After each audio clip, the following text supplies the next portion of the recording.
সমস্ত প্রাণী জগতের বা জগতের কি তিনি উৎপত্তির কারণ, তিনি বিনাশের কারণ।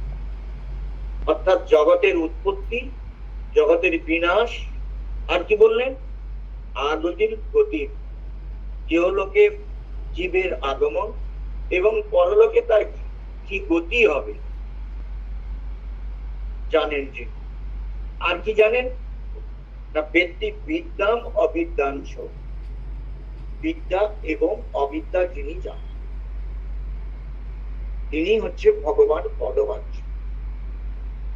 এই বিদ্যা অবিদ্যাটা একটু কঠিন আছে, বাকি সবগুলো সহজ আপনারা জানেন, কারণ এটা তো ভালো করে আমরা জানি তিনি সৃষ্টি করেছেন, তিনি স্থিতি তিনি অর্থাৎ পালন করেন, আবার তিনি হচ্ছে যে ধ্বংসের কারণ, লয়ের কারণ।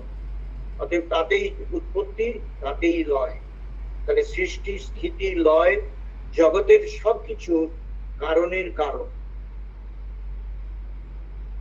তো ঠাকুর যে বারে বারে বলছেন ঈশ্বরই সব, বাকি সব অসৎ। তাই ঈশ্বরকে জানার নাম জ্ঞান, আর সব অজ্ঞান। তাই তো এখানে হচ্ছে যে তিনি হচ্ছে সমস্ত জগতের মূল কারণ, তিনি উৎপত্তিরও কারণ, সেখানে তিনি বিনাশেরও কারণ, তিনি জ্ঞানেরও কারণ, তিনি অজ্ঞানেরও কারণ।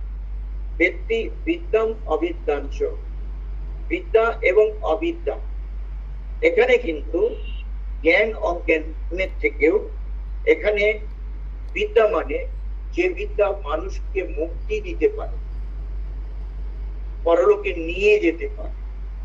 আবার অবিদ্যা হচ্ছে যেটি হচ্ছে যে সংসারে বন্ধন করে। আপনারা দেখবেন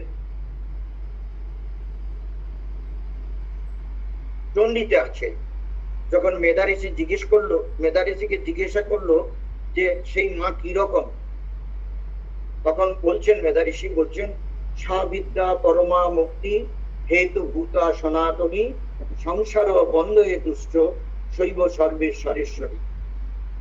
বিদ্যা, তিনি সেই বিদ্যা রূপিণী। স্বাবিদ্যা কিরকম, তিনি হচ্ছে যে মুক্তিরও কারণ, তিনি বন্ধনেরও কারণ। স্বাবিদ্যা পরমা মুক্তির হেতু ভূতা সনাতনী সংসার বন্ধ হেতুষ্ট শৈব সর্বেশ্বরেশ্বরী, এবং তিনি ঈশ্বরেরও ঈশ্বর।